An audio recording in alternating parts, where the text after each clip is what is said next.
गुरुर्ब्रह्मा गुरुर्विष्णू गुरुर्देवो महेश्वराय गुरुर साक्षात परम ब्रह्म तस्मै श्री गुरुवे नमः।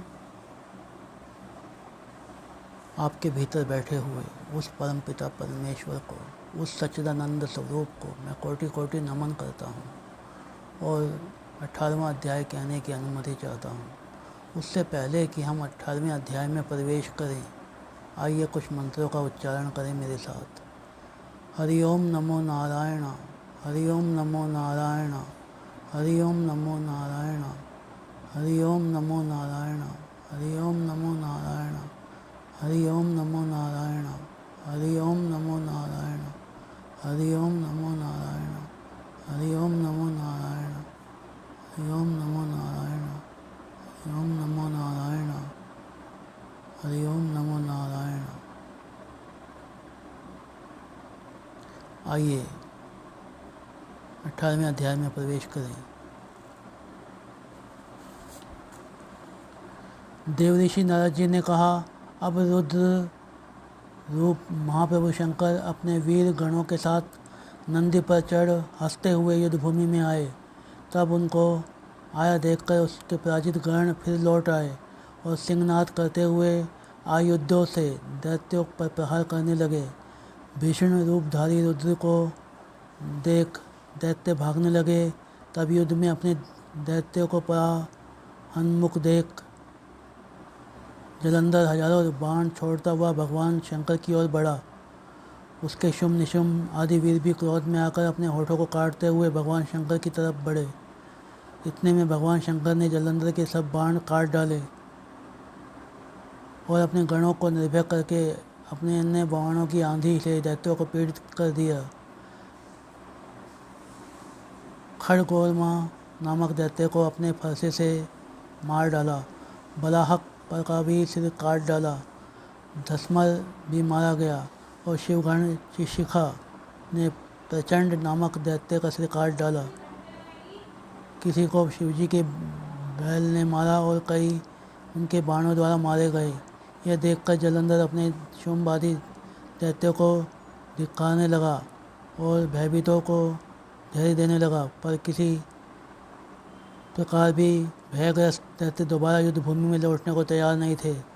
दैत्य सेना ने पलायन कर दिया। तब महाक्रुद्ध होकर जलंधर शिवजी की ओर दौड़ा और ललकारने लगा। साथ ही उसने अपने बाण मारकर शिवजी को दग्ध कर दिया और बहुत से बाणों का प्रहार शिवजी उसके बाणों को काटते रहे, यहाँ तक कि उन्होंने जलंधर की ध्वजा, छत्र और धनुष को भी काट डाला। फिर 7 बाण मारकर उसके शरीर में आघात पहुंचा दिया। धनुष के कट जाने पर जलंधर ने एक प्रचंड बाण मारकर उनकी गदा के टुकड़े टुकड़े कर दिए। तब उन्हें समझा कि यह मुझसे अधिक बलवान है, अतः उसने गंधर्वी माया उत्पन्न कर दी और गंधर्व और अप्सराओं के गण उत्पन्न हो गए। वीणा व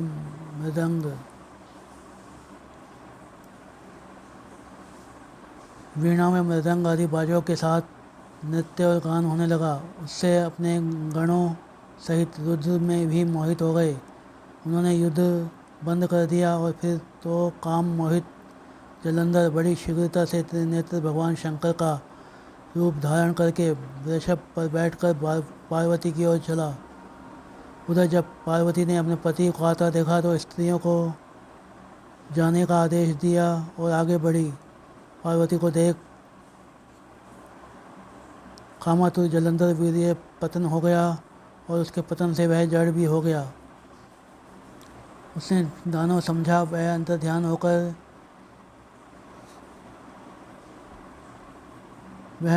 होकर उत्तर की ओर मानस पर चली गई। तब वहाँ पार्वती को न देखकर जलंधर फिर शिवजी की ओर लपका। उधर पार्वती जी ने भगवान विष्णु को बुलाकर दैत्य पर वह कृत्य कहा, दैत्य धन का वह कृत्य कहा और वह प्रश्न किया कि आप इससे अवगत हैं। भगवान विष्णु ने हाथ जोड़कर और सिर झुकाकर कहा, आपकी कृपा से मुझे सब ज्ञात है। हे माता, जो आज्ञा है वह पालन करूँगा। जगत माता ने विष्णु जी से कहा, इस दैत्य ने जो मार्ग खोला है उसका अनुसरण उचित है। मैं तुम्हें आदेश देती हूँ कि तुम जाकर उसकी स्त्री का पतिव्रत भ्रष्ट कर दो, वह दैत्य भी तभी मरेगा। पार्वती जी की ओर आज्ञा पाते ही भगवान विष्णु उसको शिरोधार्य कर छल करने के लिए जलंधर के नगर में पहुंच गए। इति श्री 18वां अध्याय समाप्तम। बोलो विष्णु भगवान की जय, बोलो गरुड़ भगवान की जय, बोलो माता लक्ष्मी की जय।